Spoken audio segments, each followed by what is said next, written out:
Hello guys, आज मैं love equations की एपिसोड नंबर 18 टू 23 तक की स्टोरी एक्सप्लेन करने लगी हूँ। गाइस, अगर आपने इस ड्रामा की पिछली एपिसोड्स नहीं देखी हैं तो आई सजेस्ट कि आप जाके वो एपिसोड्स देखें, और अगर आपको ये एक्सप्लेनेशन अच्छी लगे तो please subscribe my channel. Thank you. Episode के स्टार्टिंग में हम देखते हैं कि श्याओ को उसकी फ्रेंड्स उसका मूड ठीक करने के लिए बैडमिंटन मैच दिखाने के लिए ले आती हैं, और यहाँ पर शाई यिशिंग की टीम का मैच होता है और एट लास्ट शाई यिशिंग की टीम ये मैच जीत जाती है। लेकिन श्याओ का मूड अभी तक भी ठीक नहीं हुआ होता। फिर बाद में श्याओ अपने फ्रेंड्स को इमोशनल ब्लैकमेल करके उनसे अपने बहुत से काम निकलवाती है, तो उसकी फ्रेंड्स तो उससे बहुत चिढ़ जाती हैं। फिर उसे काई या की कॉल आती है तो वो फौरन से उससे मिलने चली जाती है। जब वो रेस्टोरेंट जाती है तो आगे से फैन जाहो भी वहाँ पर आया बैठा होता है। असल में काई या ने ही उसे बुलवाया होता है ताकि इन दोनों के बीच जो मिसअंडरस्टैंडिंग है वो ख़त्म हो जाए। और फिर यहाँ पर वो दोनों एक दूसरे से बहुत सारे गिले शिकवे करते हैं और साथ में ये भी कहते हैं कि तुमने मेरी कॉल क्यों नहीं अटेंड की। और फिर काई या उन दोनों को बताता है कि श्याओ ने गलती से फैन जाहो का नंबर ब्लैक लिस्ट पे लगा दिया था, तो इसलिए ऐसा हुआ। अब इन सबको क्या पता कि ये हरकत किसने की थी। फिर काइया इन दोनों को यहीं छोड़कर वहां से चला जाता है। फिर फैन साहू श्याओ को एक शॉप में ले आता है और उसे एक न्यू मोबाइल बाय करके देता है। फिर बाद में शाओ ने भी उसके लिए एक गिफ्ट लिया होता है और वो होता है मोबाइल का कवर, और वो भी पिंक कलर का। फैन साहू तो उसको देखकर अजीब सी शक्ल बनाता है, लेकिन फिर वो उसका ये गिफ्ट एक्सेप्ट कर ही लेता है। फिर फैन साहू को उसकी मॉम की कॉल आती है तो वो फिर वहाँ से चला जाता है, लेकिन उसके जाते जाते श्याओ उसे आकर हग भी कर लेती है। फिर बाद में फैन साहू जब घर आता है तो वहाँ जिया भी आई बैठी होती है और अब उसकी मॉम की कंडीशन ठीक होती है। फिर थोड़ी देर बैठने के बाद जिया वहाँ से चली जाती है और फिर बाद में फैन साहू अपनी मॉम को शाओ के बारे में बताता है कि वो उसे लाइक करता है। उसकी मॉम बुरा मनाने की बजाय खुश होती है कि मेरे बेटे की लाइफ में भी कोई लड़की आई। और फिर फैन साहू अपनी मॉम को शाओ की पिक भी दिखाता है। फिर नेक्स्ट सीन में हम देखते हैं कि सब स्टूडेंट्स के सेमेस्टर के फाइनल एग्जाम्स चल रहे होते हैं। फैन साहू भी अपना पेपर जल्दी जल्दी करके शाओ की क्लास तक आता है और चुपके से उसे दरवाजे से देखता है। फिर एग्जाम के बाद वो दोनों मिलते हैं और अब वो लोग एग्जाम्स के बाद अपने अपने घर जाने वाले थे। फिर हम देखते हैं कि लू भी पैकिंग कर रही होती है और वो पेंटिंग के लिए किसी बीच पर जाने की बात करती है, तो टाओलिंग और श्याओ उसके साथ जाने के लिए तैयार हो जाती हैं कि वो उसके साथ जाने के बाद घर चली जाएंगी। दूसरी तरफ शाह यिशिंग भी उसी जगह जाने के लिए पैकिंग कर रहा होता है जहां अब लू जाने वाली थी, और वो फैन जाहू को अपने साथ आने को कहता है, लेकिन फैन जाहू उसे कोई जवाब नहीं देता। फिर फैन जाहू को शाओ की कॉल आती है और वो उसे अपने साथ आने को कहती है कि वो लोग लू के साथ जा रही हैं, तो फिर फैन साहू मान जाता है और शाह यिशिंग को भी कहता है कि वो उसके साथ ज़रूर आएगा। शाह यिशिंग तो ये सुनकर खुश हो जाता है। फिर फैन साहू शाओ के बुलाने पर सुपरमार्केट आ गया होता है और यहाँ पर काइया भी आया होता है, तो टाओलिंग काइया को भी अपने साथ आने को कहती है, तो वो तो फौरन से मान जाता है, लेकिन फैन साहू का तो ये सुनकर मुंह ही लटक जाता है। फिर नेक्स्ट सीन में हम देखते हैं कि वो सब लोग उस प्लेस पर जा रहे होते हैं और फिर गाड़ी से उतरने से पहले फैन साहू तो श्याओ को किस ही कर लेता है। फिर वो लोग होटल में लेने के लिए कमरे बुक भी करवाते हैं। फिर नेक्स्ट सीन में हम देखते हैं कि वो सब लोग सी को देख रहे होते हैं और फिर यहाँ पर वो लोग खूब इंजॉय भी करते हैं। फिर रात को सब लोग मिलकर खाना खाते हैं और सब बॉयज तो ड्रिंक भी करते हैं और इतने टुन हो जाते हैं कि उनको गर्ल्स उन्हें रूम तक ले आती हैं और उनकी कंडीशन भी बहुत ख़राब होती है। फिर शाओ फैन जाहो को किसी और रूम में लेकर जाने लगती है। फिर बाद में उसे पता चलता है कि उसके पास तो अपने रूम का कार्ड तक नहीं है, तो इसलिए उसे फैन जाहो के साथ ही स्टे करना पड़ता है। जब उसकी आँख खुलती है तो उस वक्त फैन जाहो शॉवर ले रहा होता है और जब वो बाहर शाओ के पास आता है तो शाओ तो उस सोने का नाटक कर रही होती है, लेकिन फिर फौरन से उठ जाती है और फिर वो खुद भी शॉवर लेने चली जाती है। फिर बाद में शाओ खुद को सोने से रोकने के लिए एक हॉरर मूवी देखती है, तो साथ में खुद भी डर रही होती है। तो फैन ज़ाहो उसके पास आकर बैठ जाता है और वो तो शाओ के साथ ही सोने लगता है। तो शाओ बहुत ऑकवर्ड फील करती है, तो फैन ज़ाहो वहाँ से उठकर चला जाता है। तो शाओ को अपनी इस गलती का एहसास होता है और वो फिर उसके पास आकर ही सो जाती है। फिर नेक्स्ट डे शाओ यिशिंग फिर से लू से अपना लव कॉन्फेस करता है, तो इस बार लू उसके प्रपोजल को एक्सेप्ट कर लेती है। इस बात से शाओ यिशिंग बहुत खुश होता है और उसे हक कर लेता है और फिर फैन ज़ाहो और शाओ टाओलिंग और काइया को उधर ही छोड़कर खुद अकेले ही सी साइड पे चले जाते हैं और एक साथ में खूब एंजॉय करते हैं। फिर फैन ज़ाहो शाओ को छोड़ने उसके घर तक आता है और यहाँ पर वो शाओ को किस करने ही वाला होता है।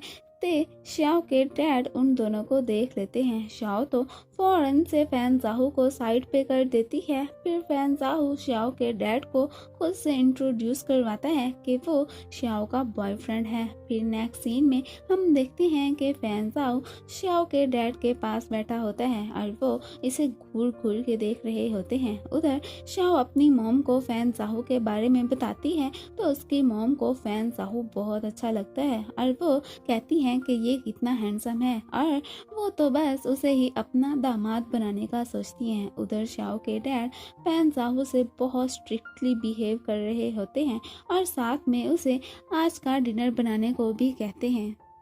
फैन ज़ाहो तो डिनर बनाने के लिए रेडी हो जाता है और फिर जब वो खाना बना रहा होता है तो ये तीनों उसे चुपके चुपके देख रहे होते हैं। फिर शाओ के पेरेंट्स रूम में कुछ डिस्कशन करने चले जाते हैं और शाओ फैन ज़ाहो की हेल्प करने आती है।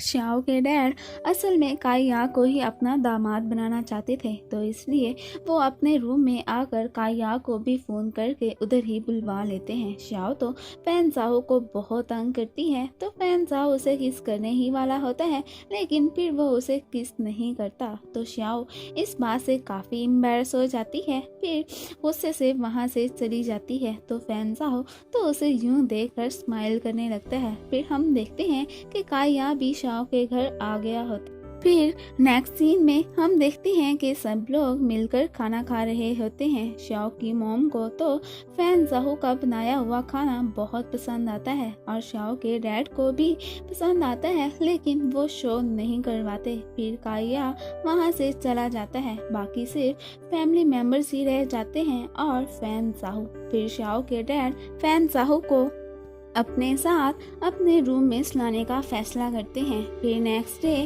फैन ज़ाहो और शाओ की मॉम देखती हैं कि शाओ के डैड अपनी बेटी को कैसे जगा रहे हैं। फैन ज़ाहो तो ये सीन देखकर स्माइल करने लगता है। फिर खाने की टेबल पर फैन ज़ाहो शाओ और उसकी फैमिली को हंसता मुस्कुराता देखकर सोचता है कि काश उसकी फैमिली में भी इतनी अंडरस्टैंडिंग होती, लेकिन वो उन सबको देखकर बहुत खुश होता है। फिर बाद में शाओ की मॉम उसे चंद दिन यहाँ रहने का कहती हैं, लेकिन फैन ज़ाहो को अपने डैड की कॉल आती है, तो इसलिए उसे फौरन से वहाँ से जाना पड़ता है। शाओ तो उसके यूं अचानक जाने से सैड हो जाती है। जब फैन ज़ाहो घर आता है तो उसकी मॉम की कंडीशन काफ़ी सीरियस होती है और उसके डैड ने उसकी मॉम को मेडिसिन देकर सुला दिया होता है। फैन ज़ाहो अपनी मॉम को हॉस्पिटल में ले जाने की बात करता है और वो अपनी मॉम के लिए काफ़ी फिक्रमंद होता है। फिर नेक्स्ट सीन में हम देखते हैं कि फैन ज़ाहो और उसके डैड हॉस्पिटल पहुंच आए होते हैं और यहाँ पर डॉक्टर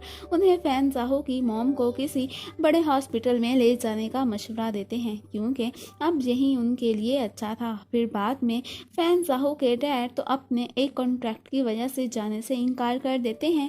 उनके लिए तो फैमिली से ज़्यादा पैसों की इम्पोर्टेंस होती है। फैन ज़ाहो खुद ही अपनी मॉम को वहाँ से ले जाने का सोचता है। फिर फैन ज़ाहो शाओ को भी कॉल करके अपनी मॉम की कंडीशन के बारे में बताता है। फिर वो अपनी मॉम को बहला फुसला कर हॉस्पिटल ले जाने के लिए मना ही लेता है। शाओ भी अपने वर्क के सिलसिले में उसी सिटी में ही आई होती है और फिर हॉस्पिटल में भी कोइंसिडेंटली उनकी मुलाकात भी हो जाती है और फिर वो फैन जाहो से उसकी मॉम को पूछने की बात करती है तो वो नेक्स्ट टाइम के लिए कह देता है। फिर नेक्स्ट डे वो फैन जाहो की मॉम को पूछने जाती है।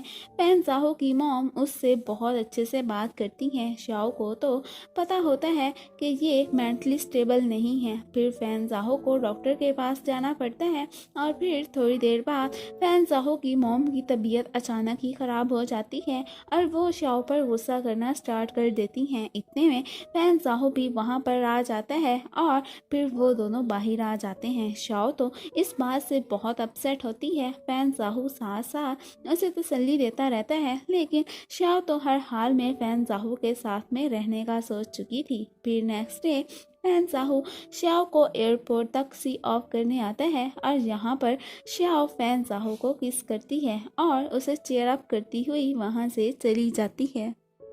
फिर नेक्स्ट सीन में हम देखते हैं कि फैन जाहो के डैड भी हॉस्पिटल पहुंच आए होते हैं। यहाँ पर फैन जाहो अपने डैड से कहते हैं कि उसने भी टेस्ट करवाया है, अगर उसकी रिपोर्ट भी उसकी मॉम के जैसी आई तो वो जल्द ही शाओ से ब्रेकअप कर लेगा। उसके डैड ये सुनकर काफ़ी अपसेट होते हैं। उधर शाओ वापस यूनिवर्सिटी जाने की तैयारी कर रही होती है। काइया भी वहाँ पर आया होता है तो उन दोनों की हरकतें देखकर शाओ के डैड सोचते हैं कि शाओ के लिए फैन जाहो ही ज़्यादा सूटेबल है।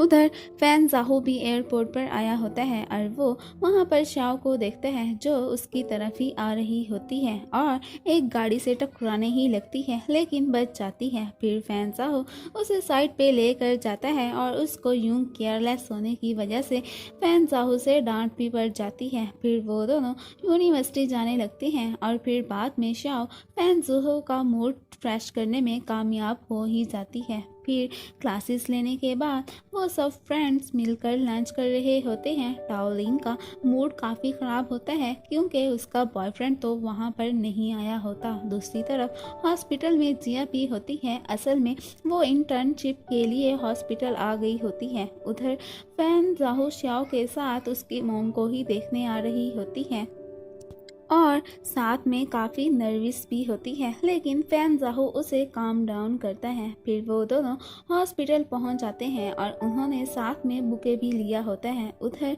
जिया फैन जाहो की रिपोर्ट्स देखती है जो बिल्कुल सही आई होती हैं। वो ये देखकर बहुत खुश होती है। उधर शाओ फैन जाहो की मॉम को बुके देती हैं तो वो बहुत खुश होती हैं और वो लोग आपस में बातें करना स्टार्ट कर देते हैं। जिया भी रूम के बाहर खड़ी उनकी बातें सुन रही होती है और काफ़ी जेलस भी फील कर रही होती है। इतने में ऊपर से फैन जाहो के डैड भी आ जाते हैं और वो दोनों फिर इकट्ठे रूम में एंटर होते हैं और फिर फैन जाहो अपने डैड को शाओ से इंट्रोड्यूस करवाता है। वो भी उससे मिलकर खुश होते हैं। फिर बाहर आकर फैन जाहो के डैड जिया से ये बात शेयर करते हैं कि अगर फैन जाहो की रिपोर्ट सही नहीं आई तो वो शाओ से ब्रेकअप कर लेगा।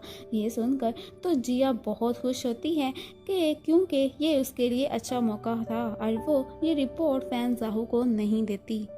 फिर नेक्स्ट डे शाओ फिर से हॉस्पिटल आ गई होती है और वो तो अपने साथ लैपटॉप भी लेकर आई होती है ताकि वो अपना नावल यहीं बैठकर राइट कर सके और अपना टाइम भी इनके साथ स्पेंड कर सकेगी। और अब तो फैन जाहो की मॉम और उसमें काफ़ी अंडरस्टैंडिंग भी हो गई थी। फिर नेक्स्ट सीन में हम देखते हैं कि फैन जाहो अपनी रिपोर्ट पढ़कर सैड हुआ बैठा होता है क्योंकि जिया ने उसकी रिपोर्ट्स जो चेंज कर दी थी और अब उसका शाओ के साथ ब्रेकअप करने का टाइम आ गया था। फिर सारे फ्रेंड्स एक प्लेस पे आए होते हैं और वहाँ पर फैन जाहो भी आया जाता है। एक एक्टिविटी करते हुए शाय यीशिंग और लू की तो किस भी हो जाती है। उधर फैन जाहो इतना इमोशनल होता है कि वो शाओ को हक कर लेता है। शाओ भी हैरान होती है कि इसे अचानक क्या हो गया है और फिर एक जगह पर शाओ और फैन जाहो दोनों लेटे होते हैं और यहाँ पर फैन जाहो शाओ से ब्रेकअप की बात करता है। शाओ तो इस बात पर बहुत इमोशनल होती है और साथ में उस पर गुस्सा भी करती है कि तुम ऐसे अचानक ब्रेकअप करने की बात कैसे कर सकते हो, और फैंसा हो तो उसे कोई रीज़न भी तो नहीं बता रहा होता। शाओ तो गुस्से में वहाँ से चली जाती है। काइया भी उसे देख लेता है और शाओ फिर काइया को सारी बात बता देती है कि फैंजाहो ने बिना किसी रीज़न के उससे ब्रेकअप कर लिया है। काइया को भी फैंजाहो पर बहुत गुस्सा आता है। फिर बाद में फैंजाहो शाओ के साथ बिताए हुए लम्हों को याद करके बहुत अपसेट होता है और फिर नेक्स्ट डे काइया फैंजाहो के पास आता है और उन दोनों की फाइट भी हो जाती है। और फिर बाद में काइया को भी फैंजाहो ब्रेकअप का कोई रीज़न नहीं बताता। खैर काइया को तो शाओ का बॉयफ्रेंड बनने का मौका मिल गया था, फिर वो वहाँ से चला जाता है। और फिर हम देखते हैं कि काइया ने भी लाइब्रेरी में पार्ट टाइम जॉब करना स्टार्ट कर दी थी। असल में तो वो शाओ के लिए यहाँ जॉब करने आया था। यहाँ पर शाओ फैंजाहो को देखती है तो उसके सारे ज़ख्म ताज़ा हो जाते हैं। फिर जब शाओ और काइया वहाँ से बाहर आते हैं तो शाओ को फैंजाहो की मॉम की कॉल आती है, तो वो फ़ौरन से वहाँ जाने लगती है क्योंकि उन्हें तो नहीं पता था कि इन दोनों का ब्रेकअप हो चुका है। काइया भी उसके साथ हॉस्पिटल जाता है लेकिन वो बाहर ही खड़ा रहता है। सिर्फ शाओ ही रूम में जाती है और फिर शाओ और फैंजाहो की मॉम मिलकर खाना खाती हैं और वो दोनों फैंजाहो के बारे में ही बातें कर रही होती हैं। इतने में फैंजाहो भी वहाँ पर आ जाता है और वो शाओ को वहाँ देखकर काफ़ी सरप्राइज होता है और यहीं पर ही ये एपिसोड ख़त्म हो